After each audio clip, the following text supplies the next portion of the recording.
Shrimad Bhagavatam class 64.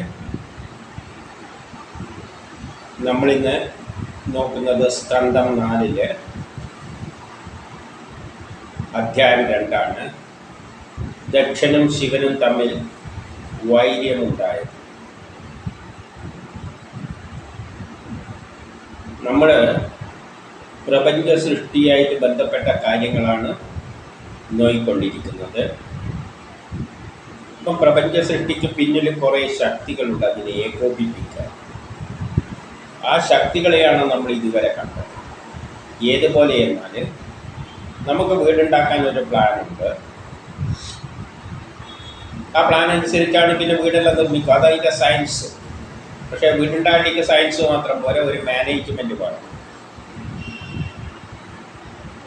ജനങ്ങളെയെല്ലാം അതിനുള്ള materials എല്ലാം arrange ചെയ്ത് ഏകോപിപ്പിക്കാൻ കുറച്ച് ആൾക്കാർ വേണം. വീടുണ്ടാക്കേണ്ടതിൽ ഒരു എൻജിനീയർ വേണം, മേസ്ത്രി വേണം, തടീൻ്റെ പണി ചെയ്യാൻ ഒരാളെ ചാർജ് ഏൽപ്പിക്കണം, പ്ലംബിങ്ങിന് ഒരാളെ ഏൽപ്പിക്കണം. ഇങ്ങനെ പല ആൾക്കാർ കൂടിയിട്ടാണ് വർക്ക് ചെയ്യുക. അപ്പോൾ അതിനെല്ലാം നേതൃത്വം കൊടുക്കാൻ ഓരോ സെക്ഷനിൽ ഓരോ ആൾക്കാരെല്ലാം വേണ്ടി വരും. അങ്ങനെ ആൾക്കാരാണ് നിയന്ത്രിക്കുന്നത്. പക്ഷേ പ്രപഞ്ച സൃഷ്ടിയുടെ പിന്നിലും അതിനാണ് മാനേജ്മെൻറ്റ് എന്ന് പറയുന്നത്. അപ്പോൾ എൻജിനീയറിംഗ് വേണം, പിന്നെ MBA വേണം എന്നെല്ലാം പറയുന്നത് അതുകൊണ്ടാണ്. അതുപോലെ തന്നെ ഏകോപിപ്പിക്കാനൊരു ശക്തി കിട്ടിയേ പറ്റും. അതുമാതിരി പ്രപഞ്ച സൃഷ്ടിയിലും ഒരു പ്ലാനുണ്ട്. പ്രപഞ്ചം എങ്ങനെയെല്ലാം നിർമ്മിക്കണം. അപ്പോൾ അതിൻ്റെ കൂട്ടത്തിൽ ആൾക്കാരെയെല്ലാം എടുത്ത് ആൾക്കാരെയെല്ലാം സൃഷ്ടിച്ചിട്ട് അവരെ കൊണ്ടെല്ലാം പണി ചെയ്യിപ്പിച്ചിട്ടാണ് പോകുന്നത്. പക്ഷേ ഇതിനെല്ലാം ഏകോപിപ്പിക്കാനുള്ളൊരു ശക്തിയുണ്ട്. അപ്പോൾ ഒരു പ്ലാനും ഉണ്ട്, ഒരു സയൻസും ഉണ്ട്, ഒരു ഏകോപിപ്പിക്കുന്ന ശക്തിയുണ്ട്. അപ്പോൾ അതൊരു വ്യക്തിയായിട്ടൊന്നുമല്ല, ഒരു പ്രേരക ശക്തികളാണ്. ആ പ്ലാനിനാണ്, ആ സയൻസിനാണ് പരമാത്മാവ് എന്ന് പറയുന്നത്. ഒരു പ്ലാനാണ്. ആ പ്ലാൻ അനുസരിച്ച് കാര്യങ്ങൾ ഓരോ കാലത്ത് ചെയ്യാൻ വേണ്ടി അതിന് പിന്നിലൊരു ശക്തിയുണ്ട്. അതിനാണ് ഭഗവാൻ എന്ന് പറയുന്നത്. ആ ഭഗവാൻ തന്നെ പലതായിട്ട് തിരിയും. സൃഷ്ടിസ്ഥിതി സംഹാരം 3 തരം. സൃഷ്ടിക്കുന്ന ബലം, സംരക്ഷിക്കുന്ന ബലം, സംഭരിക്കുന്ന ബലം. പിന്നെ ഓരോ കർമ്മത്തിനും പിന്നെ ഓരോരോ ഭാഗങ്ങളുണ്ട്. അപ്പം അങ്ങനെയുള്ള ചില പ്രേരക ശക്തികളായത് നമ്മളെ വികാരങ്ങൾ എന്നെല്ലാം പറയുന്നുണ്ട്. നമ്മൾ ഇവിടെ പ്രപഞ്ചത്തിൽ ഇവൻ്റെ രാഷ്ട്രീയപരമായിട്ട് പലതും നടക്കുന്നതിന് ദേഷ്യം, കോപം ഇതെല്ലാം സ്വാധീനിക്കുന്നത്. പ്രേമം ഇതെല്ലാമാണ് കുട്ടികളുണ്ടാകുന്നതിന് പ്രേമം കാരണമാകുന്നുണ്ട്. അങ്ങനെ പല വികാരങ്ങളുണ്ട് പ്രപഞ്ചത്തിൽ. അതിനെയാണ് നമ്മൾ കഴിഞ്ഞതിൽ കണ്ടത്. ഇനി നമുക്ക് ഇതിലേക്ക് കടക്കാം. ഇവിടെ 1 വിതുരര് ചോദിക്കുന്ന ഒരു ചോദ്യമുണ്ട്. എന്താണത്? പുത്രിയെ ഏറ്റവും അധികം ഇഷ്ടപ്പെട്ട പുത്രിയാണ് സതി. ആര്? ദക്ഷ പ്രജാപതിയുടെ ഇളയ മകൾ. അപ്പം പുത്രിയെ അത്രയും ഇഷ്ടമായിട്ടും അത് പരിഗണിക്കാതെ ശ്രേഷ്ഠനായ പരമശിവനെ എന്തു കാരണത്താലാണ് ശിവനോട് വിരോധം പ്രവർത്തിച്ചത് എന്ന് ചോദിക്കുന്നത്. അപ്പം നമ്മൾ നേരത്തെ കണ്ടത് കുറേ പ്രേരക ശക്തികളാണ്. ഈ പ്രേരക ശക്തികളാണ് ഇനി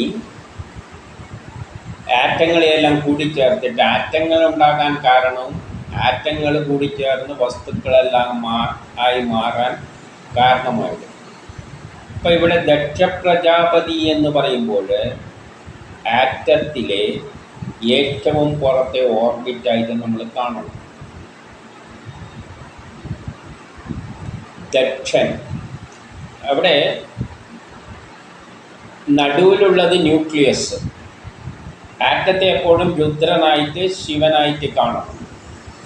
ഒരാറ്റത്തിൻ്റെ നടുവിൽ സൂര്യനെയും ശിവനായിട്ടാണ് എടുക്കുന്നത്.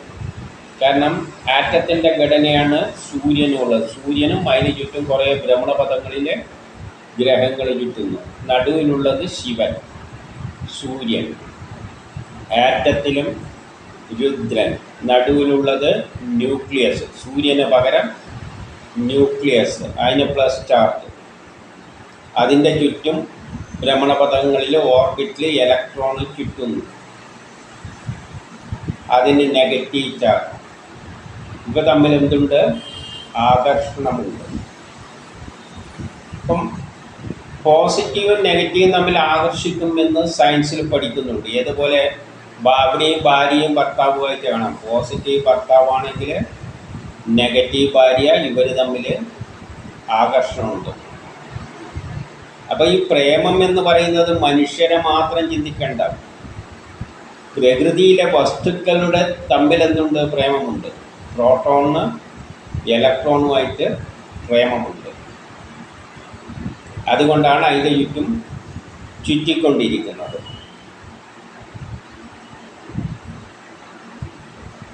ഭർത്താവിൻ്റെ ഇപ്പം മനുഷ്യരുടെ കാര്യത്തിനാണ് പെണ്ണിൻ്റെ ചുറ്റും ഈ മരം ചുറ്റി പ്രേമെല്ലാം കണ്ടിട്ടില്ല പണ്ടത്തെ സിനിമയിൽ. അതിൻ്റെ വട്ടത്തിലാണ് കറങ്ങുന്ന മര്യാദ ചിത്രീകരിച്ചിരിക്കുന്നത്. അതുപോലെ തന്നെ ഇലക്ട്രോണ് പ്രോട്ടോണിൻ്റെ ചുറ്റും അല്ലെങ്കിൽ ന്യൂക്ലിയസിൻ്റെ ചുറ്റും ചുറ്റിക്കൊണ്ടിരിക്കും പ്രേമം മൊത്തം. എന്നാൽ പോയി വീണുപോയാലും പോയി. എന്തുകൊണ്ടാണ് ചുറ്റുന്നതെന്ന് വെച്ചാൽ ഇലക്ട്രോണിൻ്റെ അതേസമയം ഒരു പ്രത്യേകതയുണ്ട്. ഒന്ന് സ്വന്തം സഞ്ചരിക്കണം എന്നുള്ള ആഗ്രഹമുണ്ട്. ഭാര്യമാർക്കും എന്തുണ്ട്? എപ്പോഴും ഭർത്താവിൻ്റെ കൂടെ അങ്ങനെ നടക്കാനൊന്നും താല്പര്യം. ഇടയ്ക്കെല്ലാം ഒന്ന് കറങ്ങി അടിച്ച് നടക്കണം എന്നുള്ള സ്വന്തമായിട്ട് അതിൽ വീട്ടിൽ നിന്ന് ഓടിയിട്ട് അടുത്ത വീട്ടിലേക്കെല്ലാം ചിലപ്പോൾ പോയി കളയും. എന്തിന്? അവിടെ ഇരുന്നിട്ട് വാര അടിക്കാൻ വേണ്ടിയിട്ട്. അപ്പോൾ അവർക്ക് എന്തുണ്ട്? സ്വതന്ത്രമായിട്ട് ചലിക്കാനുള്ള ടെൻഡൻസി ഉണ്ട്. അതുവഴി ഈ ഇലക്ട്രോണും ഉണ്ട്. അതുകൊണ്ടാണ് ഈ ഒരു നടുവിലുള്ള സ്ഥലത്ത് വെച്ചിട്ട് ഇങ്ങനെ കറങ്ങുന്നത്. അല്ലേ അതിനകത്ത് പോയി വീണാൽ മതിയായിരുന്നു. അങ്ങനെ ഒട്ടിപ്പിടിച്ച് അങ്ങനെ നിന്നാൽ മതി. അങ്ങനെയല്ല. ഭാര്യയും ഭർത്താവ് എപ്പോഴും ഒട്ടിപ്പിടിച്ച് നിൽക്കാനൊന്നും നിൽക്കില്ല. അവർക്ക് എന്തുവേണം? സ്വാതന്ത്ര്യം വേണം. ഇടയ്ക്കെല്ലാം കറങ്ങി അടിച്ച് നടക്കണം. രണ്ടുപേർക്കും ഉണ്ട്. അപ്പോൾ ഇത് ആറ്റങ്ങളിൽ ഈ സ്വഭാവമുണ്ട്, മനുഷ്യരിൽ ഈ സ്വഭാവമുണ്ട്. അതുകൊണ്ട് ഈ സ്വഭാവം മനുഷ്യരിൽ നിന്ന് അങ്ങോട്ടേക്ക് എടുക്കുകയല്ല വേണ്ടത്. പ്രപഞ്ചം ഉണ്ടായപ്പോൾ തന്നെ ഈ പ്രേമമെല്ലാം അവിടെ ഉണ്ട്. അത് മനുഷ്യരിൽ കിട്ടിയതായിട്ട് എടുക്കണം. അല്ലാതെ പ്രേമമുണ്ട് എന്ന് വെച്ചിട്ട് ഈ പ്രേമമുള്ളതിനെല്ലാം മനുഷ്യൻ്റെ മാതിരി കണ്ണും തലയും മൂക്കും എല്ലാം വേണമെന്നെല്ലാം വെച്ച് കഴിഞ്ഞാൽ അത് നമ്മളെ അജ്ഞതയാണ്. ഈ വിചാരങ്ങൾ ഇലക്ട്രോണിൽ നിന്ന് തുടങ്ങിയിട്ട് പ്രോട്ടോണിൽ നിന്ന് തുടങ്ങിയിട്ട് ഉണ്ട്. അപ്പോൾ നടുവിൽ ന്യൂക്ലിയസ്, ഇലക്ട്രോൺ ചുറ്റുന്നു. അതിൽ കെമിസ്ട്രി പഠിച്ചവർക്കറിയാം, ഏറ്റവും പുറത്തുള്ള ഇലക്ട്രോണാണ് ഓർബിറ്റിലെ ഇലക്ട്രോണെ രാസപ്രവർത്തനത്തിൽ പങ്കെടുക്കും. മറ്റുള്ളവരായിട്ട് കൂടിച്ചേരും. മറ്റേതെല്ലാം അടങ്ങി ഒതുങ്ങിയിട്ട് കഴിയുന്നവരാണ്. കാരണം ന്യൂക്ലിയസോട് അടുത്തതാണ്. അതുകൊണ്ട് അവർക്കൊന്നും സഞ്ചരിക്കാൻ ഇലക്ട്രോണൊന്നും പോകാൻ പറ്റില്ല. പോകാൻ പറ്റുന്ന ഏറ്റവും പുറത്തിരിക്കുന്ന കക്ഷിക്കാണ്. ഇത് ക്ലാസ്സിൽ ഏറ്റവും പിൻ ബെഞ്ചിൽ ഇരിക്കുന്നവരാണ് അതിൻ്റെ അടുത്തുള്ള ജനലിലൂടെ ചിലപ്പോൾ അധ്യാപകൻ ബോർഡിൽ എഴുതുമ്പോൾ കടന്നിട്ട് വല്ല സിനിമക്കെല്ലാം പോകുന്നത്. കാരണം ഏറ്റവും പുറത്തിരിക്കുന്നവർക്ക് അതിനുള്ളൊരു സ്വാതന്ത്ര്യമുണ്ട്. അവരാണ് ഈ വേണ്ടാത്ത കൂട്ടുകെട്ടെല്ലാം ഉണ്ടാക്കുന്ന പ്രശ്നങ്ങൾ. അവിടെ ഈ ഇലക്ട്രോൺ ഏറ്റവും പുറത്തിട്ട് ഓർബിറ്റിലുള്ള ഇലക്ട്രോണാണ്. അതിനാണ് വാലൻസ് ഇലക്ട്രോൺ എന്നെല്ലാം പറയുന്നത് കെമിസ്ട്രിയിൽ. അവർക്കാണ് പോകാൻ താല്പര്യം. അവർക്ക് പോകാൻ വേറെയായിട്ട് കൂട്ടുകൂടാനെല്ലാം ഒരു ടെൻഡൻസി ഉണ്ട്. അപ്പം സതി എന്ന് പറയുന്നത് ഈ ഏറ്റവും പുറത്തെ ഓർബിറ്റാണ്. അപ്പോൾ ഏറ്റവും പ്രധാനപ്പെട്ട ഒരു വസ്തുവിൻ്റെ സ്വഭാവം നിശ്ചയിക്കുന്നത്. പലതുമായിട്ട് കൂടിച്ചേരാനെല്ലാം പങ്കെടുക്കുന്നത് ഏറ്റവും പുറത്തുള്ള ഓർബിറ്റാണ്. അത് നമ്മളെ സൂര്യൻ്റെ കാര്യത്തിലും ഏറ്റവും പുറത്ത് കിടക്കുന്നത് ശനിയാണ്. അതുകൊണ്ടാണ് ശനി എപ്പോഴും കുഴപ്പക്കാരനാണ്. ചിലപ്പം സൂര്യൻ്റെ മകനല്ലായിട്ട് തന്നെ ചിത്രീകരിക്കുന്നുണ്ടെങ്കിൽ ചിലപ്പോൾ ആശാൻ വലിയ കുഴപ്പങ്ങളെല്ലാം ചെയ്യും. സൂര്യനെ പോലും എതിർക്കും. ഏറ്റവും പുറം ബെഞ്ചിലിരിക്കുന്ന കുട്ടികളെ പോലെയാണ്. അധ്യാപനം തലവേദന അവന്മാരൊക്കെ ഉണ്ടാകും.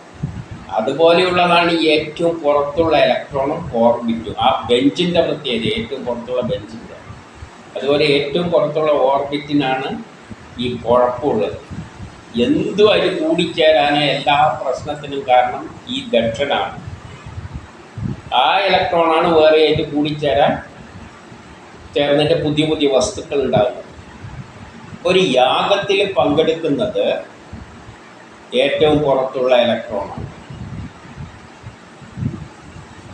അതുകൊണ്ടാണ് ദക്ഷൻ അഹങ്കാരം.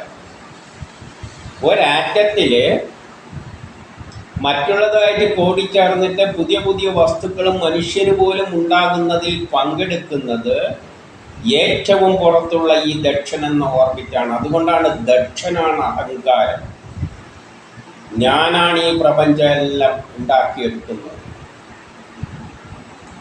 എന്നാൽ ന്യൂക്ലിയസ്, നടുവിൽ കിടക്കുന്ന ആ ന്യൂക്ലിയസിന് ഒരു രാസപ്രവർത്തനത്തിലും പങ്കെടുക്കില്ല. ഒരാറ്റത്തിൻ്റെ കേന്ദ്രം ന്യൂക്ലിയസ് ആണെങ്കിലും നടുവിലുള്ള ന്യൂക്ലിയസ് ആണെങ്കിലും ഒരു രാസപ്രവർത്തനത്തിലും ന്യൂക്ലിയസ് പങ്കെടുക്കുന്നില്ല. പങ്കെടുക്കുന്ന ഏറ്റവും പുറത്തുള്ള ഓർബിറ്റും അതിലെ ഇലക്ട്രോണുമാണ്. അതുകൊണ്ടാണ് കെമിസ്ട്രിയിൽ പഠിക്കും ഒരു രാസപ്രവർത്തനം ന്യൂക്ലിയസ്, നടുവിലുള്ള ന്യൂക്ലിയസ് പങ്കെടുക്കുന്നില്ല. അല്ലെങ്കിൽ രുദ്രൻ പങ്കെടുക്കുന്നില്ല, ശിവൻ പങ്കെടുക്കുന്നില്ല. ആറ്റത്തിൽ ഏറ്റവും പുറത്തെ ഓർബിറ്റാണ് പങ്കെടുക്കുന്നത്. അതിനാണ് വാലൻസ് ബോണ്ട് എല്ലാം ഉണ്ടാകുന്നത്. ഓർബിറ്റ് എന്നെല്ലാം പറയുന്ന ഏറ്റവും പുറത്തെയാണ്. അതിലുള്ള ഇലക്ട്രോണാണ് പങ്കെടുക്കുന്നത്. അപ്പോൾ ആ ഓർബിറ്റിനെ ദക്ഷനായിട്ടെടുത്താൽ ആ ഓർബിറ്റിലുള്ള ഇലക്ട്രോണാണ് സതി, മകള്. അവസാനം ഉണ്ടായതാണല്ലോ ആദ്യത്തെ ഓർബിറ്റല്ലേ ഉണ്ടാവുക. അതിൻ്റെ എല്ലാം വലിയ വലുതായിട്ട് വരിക. അവസാനം ഉണ്ടാകുന്ന ഓർബിറ്റ് ദക്ഷനാണ്. അതിലുണ്ടാകുന്ന ഇലക്ട്രോണാണ് അവസാനം വന്നു ചേരുന്നത് ഇളയ മോള്. അതുകൊണ്ട് സതി ആണ് ദക്ഷന് പ്രിയപ്പെട്ട മോള്. മോളെയാണ് വേറൊരു ശിവന് കല്യാണം കഴിച്ചു കൊടുത്തിരിക്കുന്നത്. കാരണം ഈ ഇലക്ട്രോൺ മൈനസ് ആണ്, മറ്റേ ന്യൂക്ലിയസ് പ്ലസ് ആണ്. അപ്പം ദക്ഷൻ മകളാവുന്ന ഈ ഇലക്ട്രോണിനെ ആർക്ക് കല്യാണം കഴിച്ചു കൊടുത്തു? ശിവന്, നടുവിലുള്ള ന്യൂക്ലിയസിനെ. കാരണം ഇവർ തമ്മിൽ പ്രേമാണ്. സതിയും ഈ ഇലക്ട്രോണും ന്യൂക്ലിയസും തമ്മിൽ പ്രേമം. ആ ആകർഷണം കൊണ്ടാണല്ലോ അതവിടെ കിടന്നിട്ടിങ്ങനെ കറക്കുന്നത് ദക്ഷൻ്റെ ഓർബിറ്റ്. അപ്പം കല്യാണം കഴിച്ച് കൊടുത്തത്. പക്ഷേ ഈ ഓർബിറ്റിന് എപ്പോഴും ന്യൂക്ലിയസിൻ്റെ എതിര സ്വഭാവമാണുള്ളത്. അതുകൊണ്ടാണ് ഇവർ ശത്രുക്കളാണ് എന്ന് പറയുന്നത്. ഒന്ന് പ്ലസ് ആണെങ്കിൽ മറ്റേ മൈനസ് ആണ്, നേരെ ശത്രുതയായിട്ട് എടുക്കാം. അപ്പോൾ ഈ ദക്ഷൻ എന്ന ഓർബിറ്റ് ന്യൂക്ലിയസിന് എപ്പോഴും എതിരാണ്.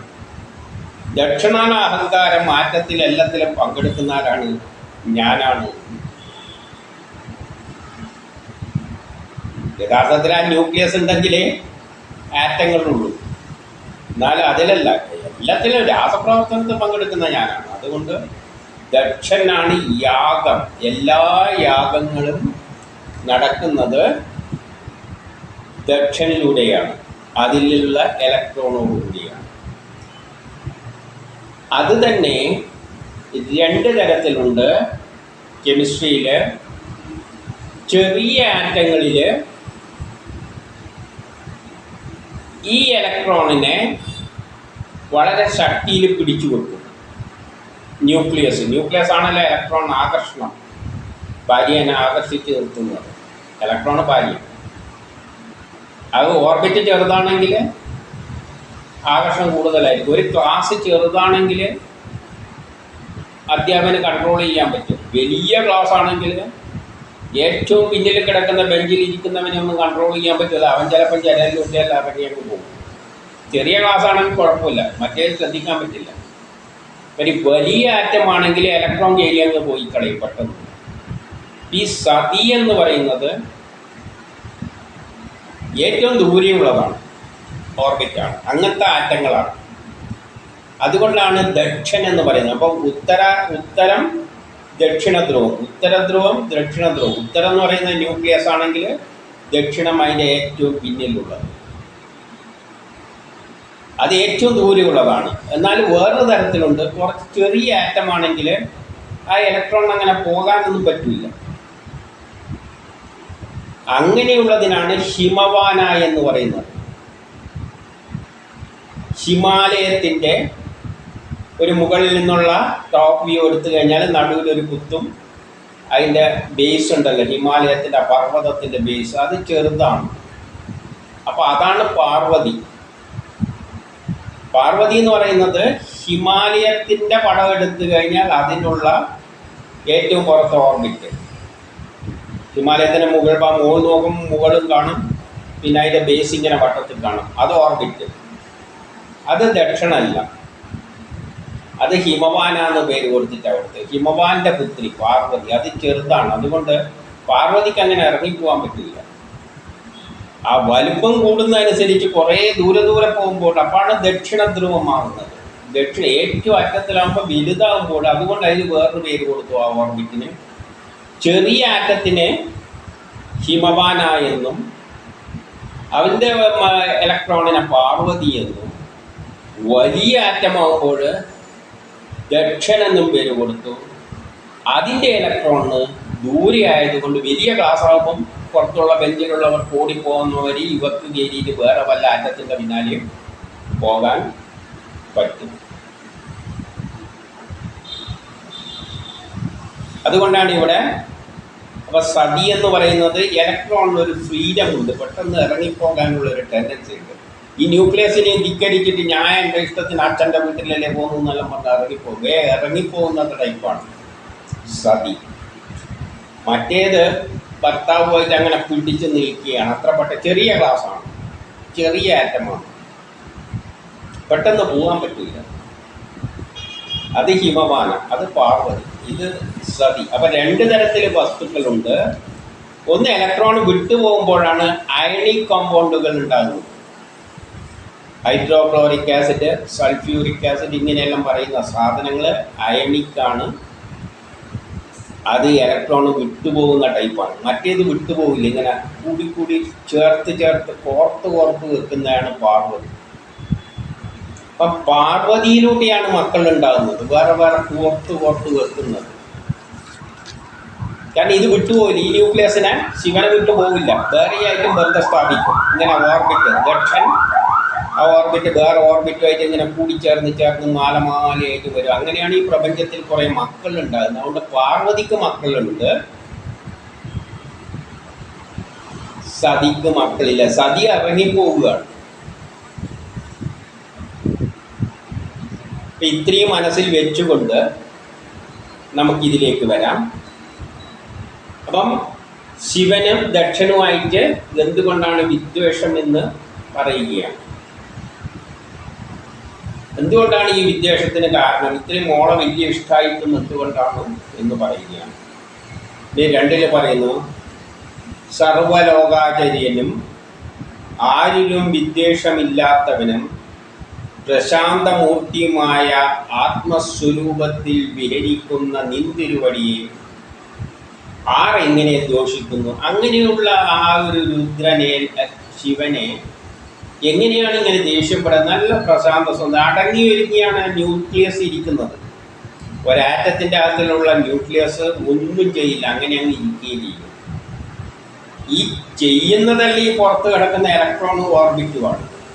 നമ്മളെ സൗരയൂഥ സിസ്റ്റത്തിൽ തന്നെ നോക്കിയാൽ സൂര്യൻ അവിടെ ചുമ്മാ ഇരിക്കുകയാണ്, മറ്റുള്ള ചുറ്റുമുള്ള ഗ്രഹങ്ങളാണ് ഇങ്ങനെ ഓടി സഞ്ചരിച്ചുകൊണ്ടിരിക്കുന്നത്. സൂര്യൻ അനങ്ങാതെ, അപ്പം ശിവനും അങ്ങനെ അനങ്ങാതിരിക്കുകയും ചെയ്യും. അതിനെയാണ് കഥയിലൂട്ടി ഇങ്ങനെ ചിത്രീകരിച്ചു പോകുന്നത്. അപ്പം അദ്ദേഹം അവിടെ ചുമ്മാ ശിവൻ അങ്ങനെ അടങ്ങാതെ ന്യൂക്ലിയസിൽ അങ്ങനെ ഇരിക്കുകയാണ്. സർവ്വലോകാചര്യം, എല്ലാ ലോകവും ഉണ്ടായിരിക്കുന്നത് ഈ ആറ്റങ്ങളുള്ളത് കൊണ്ടാണ്, ന്യൂക്ലിയസ് ഉള്ളത് കൊണ്ടാണ്. അതിൻ്റെ ചുറ്റുമാണ് ഇലക്ട്രോൺ കിട്ടിയിട്ട് ആറ്റമായി മാറുന്നത്. അപ്പം അതിനാരോടും ദേഷ്യമൊന്നുമില്ല, അതങ്ങനെ അനങ്ങാതിരിക്കുകയേ ചെയ്യുള്ളൂ. പ്രശാന്തമൂർത്തിയാണ്, ശാന്തമായി ഇരിക്കുകയേ ചെയ്യുള്ളൂ. ഈ കുഴപ്പം മുഴുവൻ കാണിക്കുന്ന ഈ ഓർബിറ്റുകൾ ഇലക്ട്രോണുമാണ്. ആനന്ദസ്വരൂപം, അതങ്ങനെ ആനന്ദത്തിൽ ഏച്ചിരിക്കുകയാണ്. അവരോട് എങ്ങനെയാണ് ഈ ദേഷ്യം വന്നത് എന്നാണ് ചോദിക്കുന്നത് ഈ ദക്ഷന്, ഈ പുറത്തുള്ള ഓർബിറ്റിന്.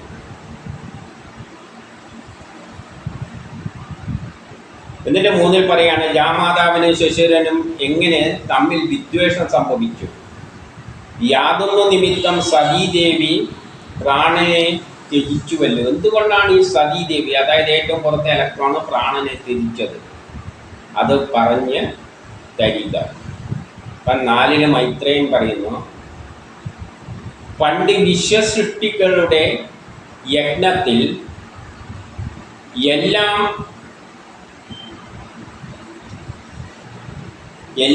ഋഷിമാരും ദേവഗണങ്ങളും എല്ലാം സമ്മേളിക്കുകയുണ്ടായി. അതായത് ദക്ഷൻ ഒരു യാഗം ഒരു വിശ്വസൃഷ്ടി നടത്താൻ വേണ്ടിയിട്ട്. അപ്പം ഈ രാസപ്രവർത്തനത്തിൽ പങ്കെടുക്കുന്ന ആരാണ്? ഏറ്റവും പുറത്തുള്ള ഓർബിറ്റാണ് ദക്ഷനാണ്. അപ്പം ദക്ഷനാണ് സൃഷ്ടി നടക്കുമ്പോൾ എല്ലാ കർമ്മങ്ങളും ഈ ആറ്റത്തിലുള്ള ഏറ്റവും പുറത്തെ ഓർബിറ്റാണ്.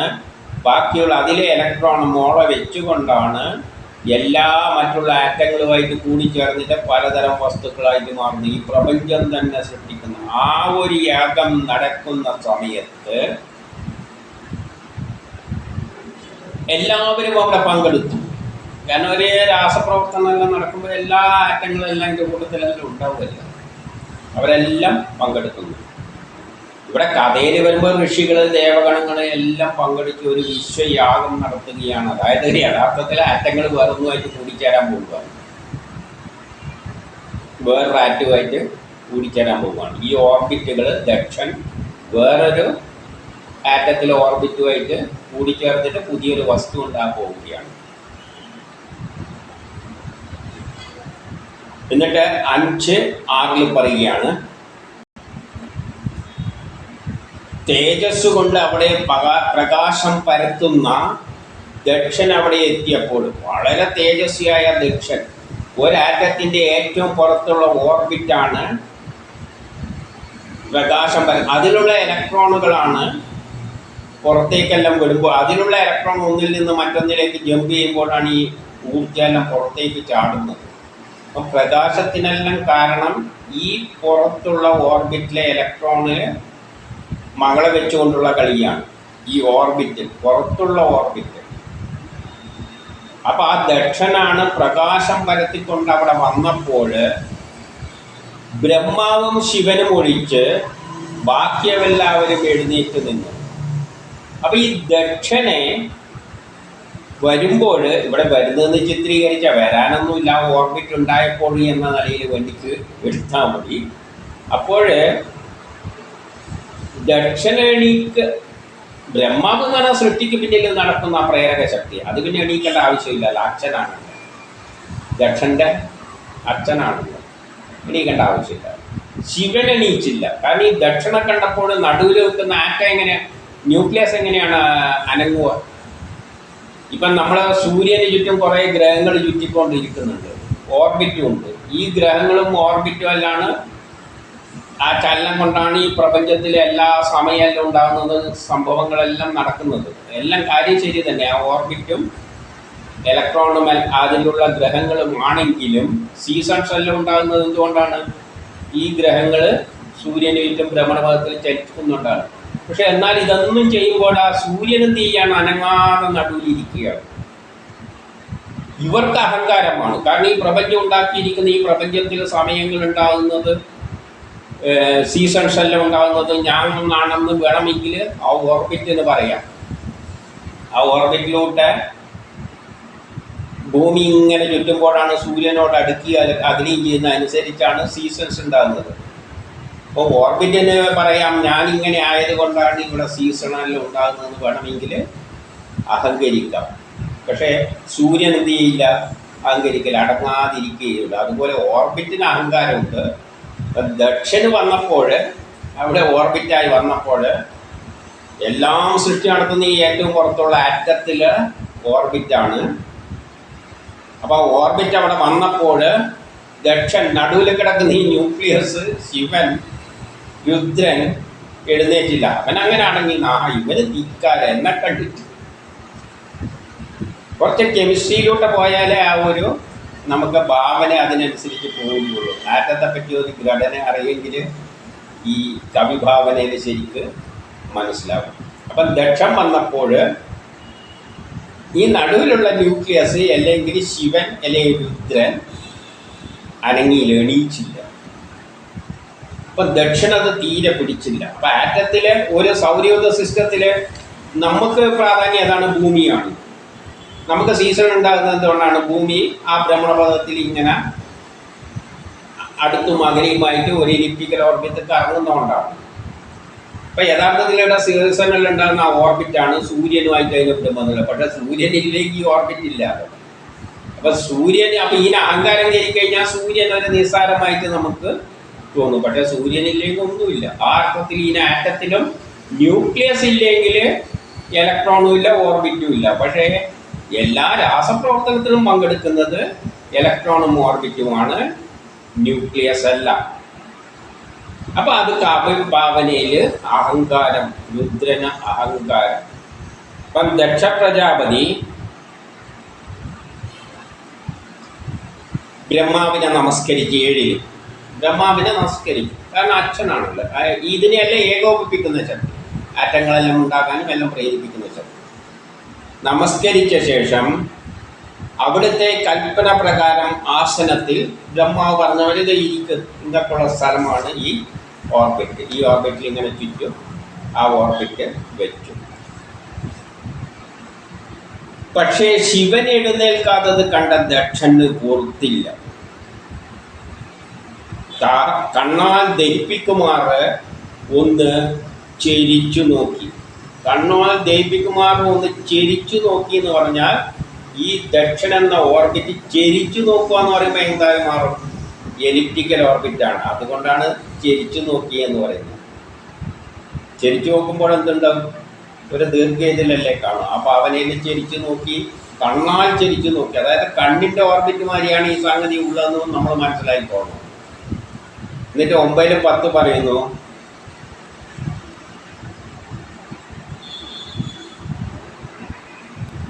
ഇപ്പം എല്ലാവരോടും ദക്ഷൻ പറയുകയാണ്, ദേവന്മാരോടുകൂടിയ അഗ്നിയോടുകൂടിയ ബ്രഹ്മർഷിമാരെ സജ്ജനങ്ങളുടെ ആചാരക്രമത്തെ പറ്റി കേട്ടാലും, സജ്ജനങ്ങൾ ആചരിക്കേണ്ട ചില ആചാരക്രമങ്ങളുണ്ട്. അത് ഞാൻ പറഞ്ഞു തരാം.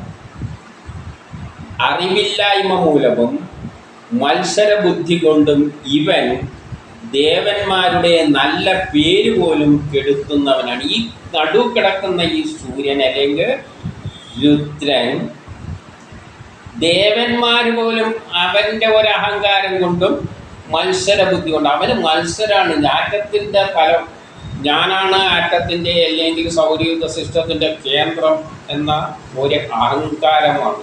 ഞാനാണ് ഇതിൻ്റെ എല്ലാം അഹങ്കാരം കൊണ്ട് എന്തു പറ്റി? ദേവന്മാർക്ക് പോലും പേര് ദോഷം കെടുത്തുന്നവനാണ് ഇവൻ. ഇവൻ ശരിയല്ല. ഇത്തരം പ്രവണതകൾ സജ്ജനങ്ങളാലുള്ള ആചാര മാർഗത്തെ പോലും ദുഷിപ്പിക്കും. ഇവൻ്റെ ഈ ആചാരം ശരിയല്ല. ഇവിടെ എല്ലാ രാസപ്രവർത്തനങ്ങൾക്കും പിന്നിലുള്ളത് ദക്ഷനായ ഞാനായ ഓർബിറ്റാണ്. എന്നിട്ട് ഇവൻ എന്നെ ബഹുമിക്കാനൊക്കെ ഈ ആറ്റത്തിൻ്റെ ന്യൂക്ലിയസ് ഇങ്ങനെ ഒന്നും കാണാത്ത മാതിരി ഇങ്ങനെ ഇരിക്കുകയാണ്. ഒന്ന് എഴുന്നേറ്റ് നിൽക്കാൻ പോലും പറ്റാത്ത മാതിരി. കവിഭാവനയിൽ കണ്ടോളണം, കുറച്ച് കെമിസ്ട്രി ഉണ്ടായാലേ പറ്റൂല. എല്ലാവരും ഒരു രക്ഷയില്ല. ഇവിടെ കെമിസ്ട്രി ഉള്ളവർക്ക് ഈ പറയുന്നതിൻ്റെ ആ അർത്ഥത്തിൽ മനസ്സിലാക്കാം. ഇന്ന് കെമിസ്ട്രിയിലെ ഈ ആറ്റങ്ങളെ ഘടനയെല്ലാം ചെറിയ ക്ലാസ്സിൽ പഠിപ്പിക്കുന്നത് തന്നെയാണ്. ഇപ്പം എല്ലാവർക്കും അറിയും എന്നുള്ള ധാരണയോടുകൂടി തന്നെയാണ് ഇവിടെ പോകുന്നത്.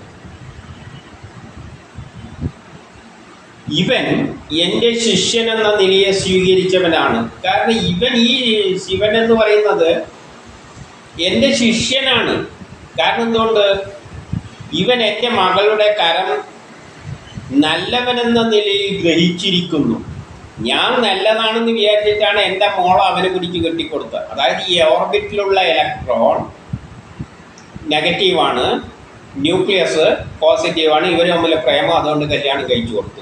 അതുകൊണ്ടാണ് മകള് ഈ ഭർത്താവിൻ്റെ പിന്നാലെ ഇങ്ങനെ ഈ ഓർബിറ്റിലൂടെ ദക്ഷനിലൂടെ ഇങ്ങനെ ഓടി നടക്കുന്നത്. ഞാൻ ഇഷ്ടപ്പെട്ട് നല്ലവനാണെന്ന് വിചാരിച്ചിട്ട് ഇവരെ കെട്ടിച്ചു കൊടുത്തതാണ് ഈ മകളെ. എന്നിട്ടോ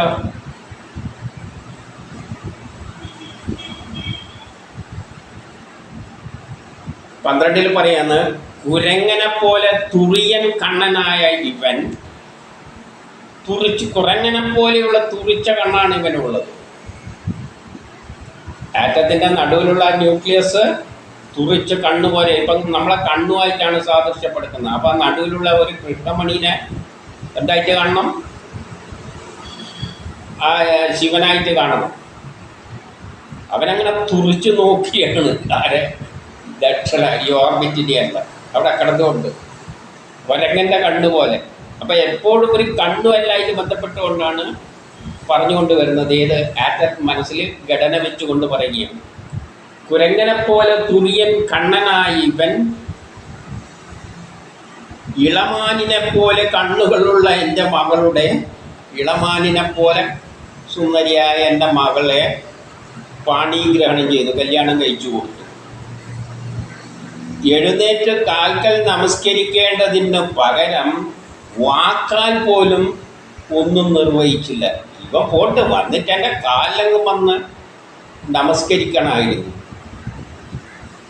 ഇപ്പം സൂര്യനും ഭ്രമണപഥവും ഭൂമിയുടെ ഭ്രമണപഥവും കൂടിയിട്ട് ഒരു തർക്കമുണ്ടാകുകയാണെന്ന് വെച്ചാൽ, സൂര്യൻ ഭ്രമണപഥം പറയുകയാണ്, ഞാനാണ് ഇവിടെ എല്ലാ സീസൺസും എല്ലാം ഉണ്ടാക്കുന്നത്. കാരണം വസന്തം ഗ്രീഷ്മം, എന്തുകൊണ്ട് ഭൂമി മകള് ആ ഭ്രമണപഥത്തിലൂടെ സൂര്യനോട് അടുക്കുകയും അകയുകയും ചെയ്യുമ്പോൾ മഴക്കാലവും ഉഷ്ണകാലവും എല്ലാം വരും.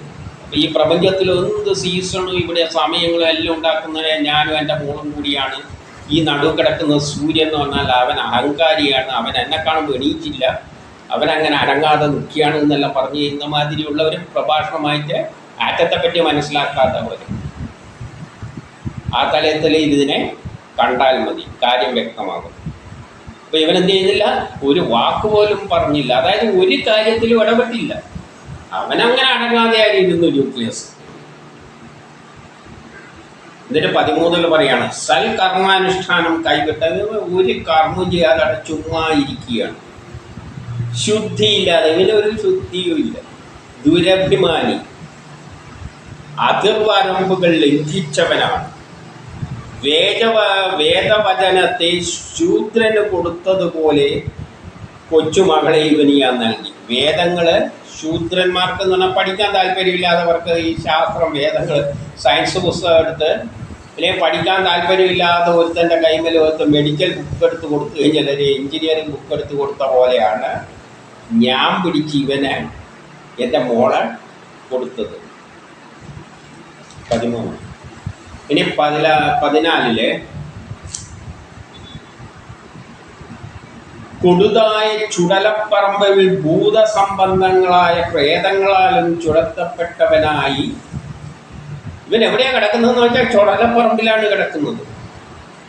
ഈ പറഞ്ഞതിൻ്റെ അർത്ഥം ശിവനെ, രുദ്രനെ നിങ്ങൾക്ക് കാണിക്കല് ചുടലപ്പറമ്പിൽ പോയി നോക്കിയാൽ മതി. ചുടലപ്പറമ്പിൽ എന്താണ് കാണും? നമ്മുടെ ശരീരം ദയിപ്പിച്ചാലാണ് ചുടലപ്പറമ്പിൽ കാണും. ഈ ശരീരത്തിലെ ആറ്റങ്ങളെല്ലാം ഇങ്ങനെ പ്രത്യേക അറേഞ്ച് ചെയ്തിട്ട് എല്ലാം സുന്ദരമായിട്ട് പല രൂപത്തിലെല്ലാം മനുഷ്യരെല്ലാം സൃഷ്ടിച്ച് വെച്ചിട്ടുണ്ട്. പക്ഷേ കത്തിച്ച് കഴിഞ്ഞാൽ എന്താ കിട്ടുക? കുറച്ച് വെണ്ണീരാണ് കിട്ടുക. എന്താണ് വെണ്ണീര്? കാർബൺ. കാർബൺ എന്താണ്? ആറ്റമാണ്.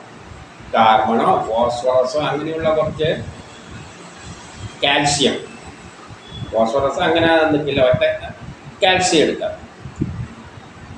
എല്ല് പൊടിഞ്ഞാൽ കാൽസ്യം. അപ്പം ചുടലപ്പറമ്പിൽ എന്താണ്? കാൽസ്യവും കാർബണും എല്ലാം ഉള്ളത്. അപ്പോൾ ആറ്റത്തെ കാണുന്ന എവിടെ പോകണം? ചുടലപ്പറമ്പിൽ പോകണം. ഈ ആറ്റങ്ങൾ യോജിപ്പിച്ച് വെച്ചിട്ടാണ് ഈ ശരീരം ഉണ്ടാക്കുന്നത്. അപ്പോൾ രുദ്രനെ കാണുന്ന എന്ത് വേണം? ഇതിനെ മുഴുവൻ കത്തിച്ച് നോക്കിയാൽ മതി, ചാരം കൈമ കിട്ടും. കിട്ടുന്നത് എന്താണ്? കാർബൺ. കാർബണാണ് ആറ്റം. അപ്പോൾ ഇവരെ എവിടെയാണ് കാണുക? കൊടുതായ ചുടലപ്പറമ്പിലും പ്രേതങ്ങളാലും ചുഴപ്പെട്ടവനായി ഉടുവസ്ത്രമില്ലാതെ. ഇവന് വസ്ത്രങ്ങളൊന്നുമില്ല. ആറ്റത്തിനെന്താണ്? കാർബൺ, കരിമാരി അങ്ങനെ കിടക്കും. തലമുടി അഴിച്ച് എന്ന് പറഞ്ഞാൽ ഈ ന്യൂക്ലിയസിൻ്റെ അകത്തുനിന്ന് എന്തുണ്ട്? ആറ്റത്തിൻ്റെ അകത്തുനിന്ന് സിഗ്നലുകൾ പുറത്തേക്ക് വരുന്നുണ്ട്. ഈ ആറ്റങ്ങളെല്ലാം ആറ്റോമിക് സ്പെക്ട്രം എന്നെല്ലാം പറയും. ആറ്റങ്ങളിൽ നിന്ന് ഊർജം പുറത്തേക്ക് വരുന്നതിലെല്ലാം പിന്നിലുള്ള ആ പ്രേരക ശക്തി ന്യൂക്ലിയസ് ആണ്. ചിരിച്ചുകൊണ്ട് ചിരിക്കുകയും ചെയ്യും, നിലവിളിക്കുകയും ചെയ്യും. ഭ്രാന്തനെ പോലെ അണഞ്ഞു തിരിയുന്നു. അപ്പം ഭ്രാന്തനെ പോലെ ചുടലപ്പറമ്പിലെ ഒരു ഭീകരാന്തരീക്ഷം ചിത്രീകരിച്ചിരിക്കുന്ന തരത്തിൽ പറഞ്ഞു തന്നേ ഉള്ളൂ. യഥാർത്ഥത്തിൽ ചുടലപ്പറമ്പിൽ ഇങ്ങനെയല്ലാണ്. നമുക്ക് പ്രേതം എന്തെല്ലോ പറഞ്ഞ് കഥയിൽ പറഞ്ഞു വെക്കുമല്ല. ഒരു ഭീകര സ്ഥലമാണല്ലോ, മനുഷ്യരെ ദയിപ്പിക്കുന്ന സ്ഥലം. അത്തരത്തിൽ അവിടെയാണ് ആരവാസം? ആറ്റങ്ങളുടെ വാസം. അപ്പം നിങ്ങൾക്ക് ശുദ്ധമായ ഒരു ആറ്റം കാണിക്കൽ ചുടലപ്പറമ്പിൽ പോയി നോക്കണം. അല്ലാതെ ഈ മണ്ണിൽ നോക്കിയാൽ കാർബണൊന്നും അല്ല കാണുക. ഇവിടെ കാണുന്നത് എന്തെല്ലായിരിക്കും? സിലിക്കൺ ഡയോക്സൈഡും എല്ലാം കൂടിച്ചേർന്ന രൂപത്തിലുള്ളതാണ് കാണുന്നത്. ശരിയായ ആറ്റമായിട്ട് കാണിക്കൽ കാർബണാണ്. ഫ്രീ ആയിട്ട് നിൽക്കുന്ന ഒന്ന് കാർബണാണ്. അതെവിടെ പോയാൽ കാണാം? ചുടലപ്പറമ്പിൽ കാണാം. അപ്പോൾ ആറ്റത്തെ കാണുന്നുണ്ടെങ്കിൽ നിങ്ങൾ ചുടലപ്പറമ്പിലേക്ക് പോകുന്ന ശുദ്ധമായ കെമിസ്ട്രിയിലൂടെയാണ് പറയുന്നത്. അലഞ്ഞു തിരിയുന്നു.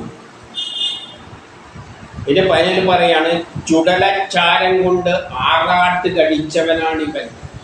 ചുടലച്ചാരം, ചുടലത്തിലെ ചാരം എന്താണ്? ഭസ്മം. ചുടലത്തിലെ ഭസ്മം എന്താണ്? കാർബണും കാൽസ്യം. ഇങ്ങനെ എല്ലായിട്ടാണ് ഉണ്ടാവുക. ചുടല ഭസ്മം കാർബണും കാൽസ്യമാണ്. കെമിസ്ട്രി പഠിച്ചവർക്കറിയാം. ഇതെല്ലാം കാർബണം കൊണ്ട് എല്ലാം ആറ്റങ്ങളെ കൊണ്ട് നിർമ്മിച്ചായിരിക്കും. പക്ഷേ സുന്ദരമായിട്ട് തന്മാത്രകളായിട്ടും വലിയ ചെയിൻ കോമ്പോണൻസ് ആയിട്ടെല്ലാം ഉള്ളത്. എന്നാൽ ആറ്റമായിട്ട് കാണിക്കൽ ചുടലപ്പറമ്പിൽ നോക്കണം. പ്രേതങ്ങളുടെ മുണ്ടമാല ധരിച്ചവരാണ്. ശരീരത്തിന് മുണ്ടമാല എന്നാണ് തലയോട്ടി. തലയോട്ടിയിൽ എന്താണ്? കാൽസ്യം. ഇങ്ങനെ കുറേ ആറ്റങ്ങളായിട്ടുള്ള ദ്രവിക്കുന്ന അവസ്ഥയിൽ പലതരം ആറ്റങ്ങളുണ്ടെന്ന് പറയാൻ വേണ്ടിയാണ് ഈ തലയോട്ടിയെല്ലാം എടുത്ത് ധരിക്കുന്നത്. അത് മാല പിടിപ്പിക്കുന്നത് എന്തിനാണെന്ന് വെച്ചാൽ ഇവ കോർത്തിട്ടാണ് ഈ ആറ്റങ്ങൾ ഇങ്ങനെ ചേർത്തിട്ടാണ് പുതിയ വസ്തുക്കളെല്ലാം ഉണ്ടാക്കുന്നത്. ഇപ്പം മനുഷ്യൻ അസ്ഥിമാല ധരിച്ചവനാണ്. അസ്ഥിയെല്ലാം ഇത്തരം വസ്തുക്കളെ കൊണ്ട് ഉണ്ടാകുന്നതാണ്. ശിവൻ എന്ന കള്ളപ്പേരുള്ള ഇവൻ യഥാർത്ഥത്തിൽ അമംഗളമൂർത്തിയാണ്. ശിവൻ എന്ന മംഗളമൂർത്തി എന്ന അർത്ഥമാണ്. ഇവൻ വലിയ അമംഗളങ്ങളെല്ലാം ചെയ്യുന്ന ഒരു സംഗതിയാണ് ഈ കാർബൺ. സ്വയം മതം കൊണ്ടവനും മതം കൊണ്ട ജനങ്ങൾക്ക് ഇഷ്ടനായുമാണ്. മതം കൊണ്ട ജനങ്ങൾക്കാണ് ഇവന് ഇഷ്ടം. തമോ ഗുണപ്രദനായ ഇവൻ ഭൂതഗണങ്ങളുടെ തലവനാണ്. എല്ലാ ഭൂതഗണങ്ങളുടെയും, അതായത് ഇത്തരത്തിലുള്ള ഭൂതം ഏത് ഭൂതങ്ങളിൽ നിന്നാണ് നിർമ്മിച്ചിരിക്കുന്നത്? പഞ്ചഭൂതങ്ങളിലെ എല്ലാ പഞ്ചഭൂതങ്ങളുടെയും തലവനാണ്. അതായത് കരദ്രവവാതകളുള്ള എല്ലാ വസ്തുക്കളും ഏതിൽ നിന്നാണ് ഉണ്ടാക്കുന്നത്? ആറ്റത്തിൽ നിന്നാണ് ഉണ്ടാക്കുന്നത്. പിന്നെ 16 പറയാണ്, പിശാചുക്കളുടെ നായകനും വിശുദ്ധി ഉള്ളവനും ശുദ്ധിയില്ലാത്തവനും ദുഷ്ടഹൃദയമായ ഇവന് ബ്രഹ്മദേവന്റെ പദം പറഞ്ഞതനുസരിച്ചാണ് ഞാൻ എൻ്റെ മോളെ പിടിച്ച് കല്യാണം കഴിച്ചു കൊടുത്ത. ബ്രഹ്മദേവൻ സൃഷ്ടികർത്താവാണ്. ഈ ഇലക്ട്രോണിനെ, ഇവൻ്റെ ഏറ്റവും പുറത്തുള്ള ഓർബിറ്റിലുള്ള ഇലക്ട്രോണിനെ, അതായത് സതിയെ ഈ ന്യൂക്ലിയസിന് കൊടുത്തത്, എന്നിട്ട് ആറ്റമാക്കി മാറ്റിയത്. ഇതിൻ്റെ 17 മൈത്രേയൻ, ആ ദക്ഷൻ മറുത്തൊന്നും പറയാതെ ഇരിക്കുന്ന പരമശിവൻ. ഇപ്പം ദക്ഷൻ ഇത്രയെല്ലാം പറഞ്ഞിട്ടും അതൊന്നും മിണ്ടാതിരിക്കും. കാരണം അത് മിണ്ടില്ലല്ലോ. ന്യൂക്ലിയസ് അങ്ങനെ ചുമ്മാ ഇരിക്കുകയല്ലേ ചെയ്യുക. അതൊന്നും തന്നെ ഇല്ല. ആറ്റത്തിൽ ഇങ്ങനെ ഇരിക്കുക. ഇവരാണ് വലിയ അഹങ്കാരം. ഞാനാണ് പ്രപഞ്ചമെല്ലാം സൃഷ്ടിക്കുന്നത്. അതുകൊണ്ട് എന്ത് ചെയ്തു? ഇപ്രകാരം കുറേ ശകാരെല്ലാം പറഞ്ഞ് ഇട്ട് കൊടുത്തതിൻ്റെ ശേഷം ജലം കയ്യിലെടുത്ത് ശപിക്കാൻ ആരംഭിച്ചു. അദ്ദേഹത്തിന് കുറേ ശാപവും കൊടുത്തു. എന്താണ് ശാപം കൊടുത്തതെന്ന് നോക്കാം.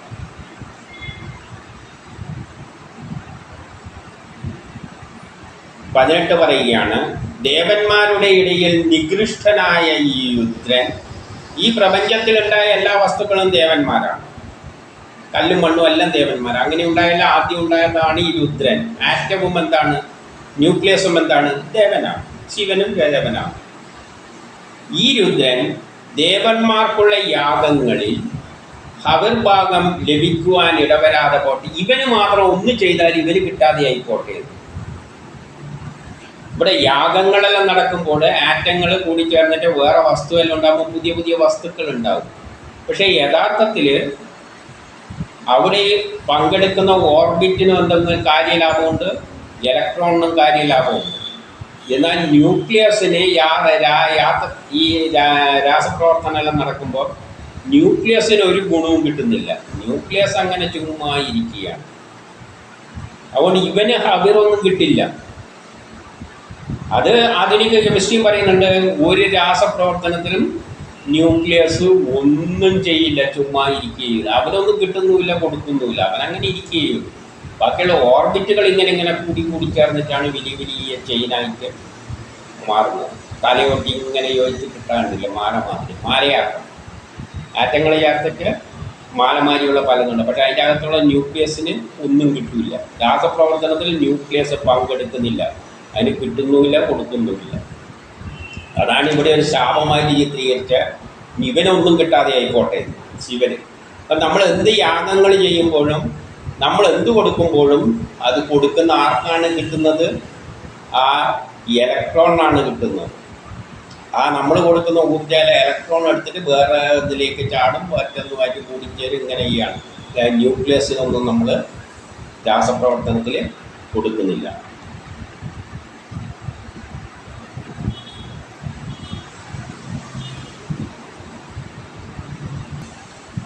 അങ്ങനെ ഇങ്ങനെ ശപിക്കുകയും ചെയ്തപ്പോഴും എന്ത് ചെയ്തില്ല? ദേവകളൊന്നും അതിൽ പങ്കെടുത്തില്ല, ആരും വിലക്കിയില്ല. ദേവകളൊന്നും അതിനെ എതിർക്കാൻ പോയില്ല. പക്ഷേ എന്നിട്ട് അതെല്ലാം പറഞ്ഞിട്ട് അവിടെ നിന്ന് വിട്ടു പുറത്തിറങ്ങി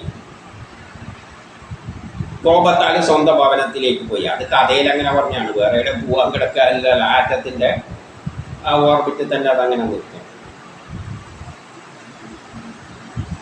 അപ്പോൾ 20 ശിവന് ചുറ്റും മുമ്പനായി നന്ദീശ്വരൻ കോപത്താൽ ദക്ഷനും അവിടെ കൂടിയ ബ്രാഹ്മണരിൽ തിരുവചനത്തെ അഭിനന്ദിച്ചവർക്കുമായി കുറേ ശാപവാക്കുകൾ ചെയ്തു. അപ്പോൾ ഇത് കേട്ടപ്പോൾ നന്ദികേശനാണ് ശിവൻ്റെ ഭൂതഗണങ്ങളിൽ പ്രധാനമായ നന്ദികേശൻ.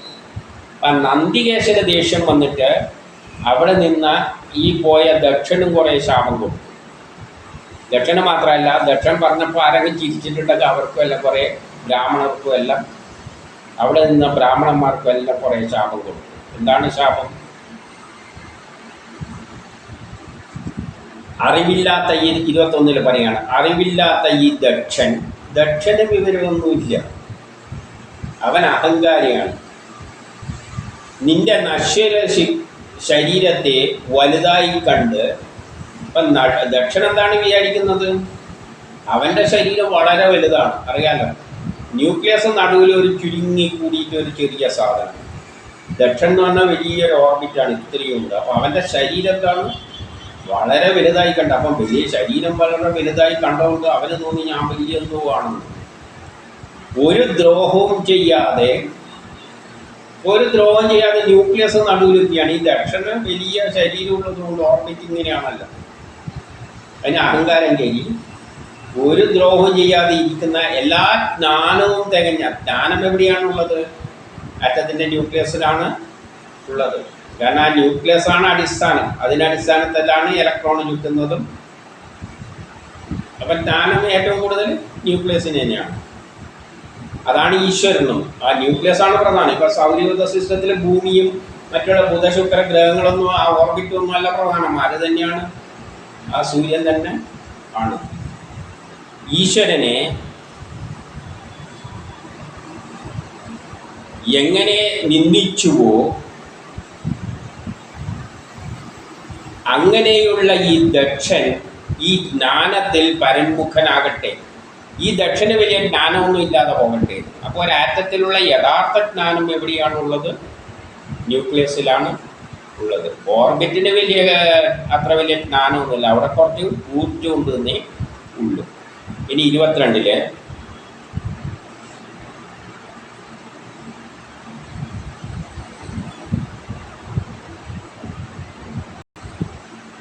എന്നിട്ട് പറയുകയാണ്, വേദത്തിലുള്ള അർത്ഥവാദത്താൽ നഷ്ടബുദ്ധിയായ ഇവന് വേദത്തിലുള്ള അർത്ഥവാദത്താൽ, അർത്ഥം എന്ന് പറയുമ്പോൾ ധനം,